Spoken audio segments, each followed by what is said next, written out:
Əziz xanımlar, ən dadlı və ən bahalı burgeri evdə özünüz hazırlayın.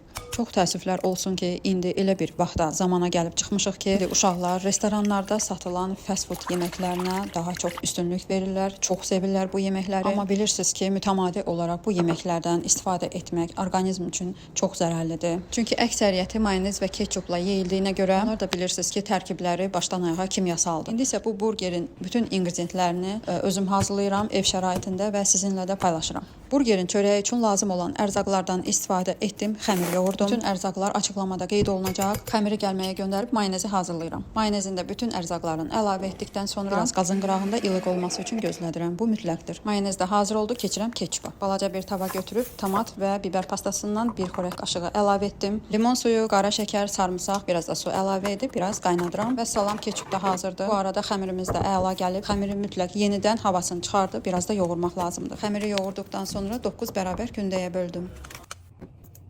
Kündələri hazırlayıb listə düzürəm. Üzerini bağlayıb mütləq şişməsini gözləmək lazımdır. 1-2 saata kündələr qəşəng şişir. Üzərinə çox incə-incə fırça ilə südü çəkirik. Küncüt töküb sobaya yollayırıq. 180 dərəcədə üzəri qızarana qədər bişiririk.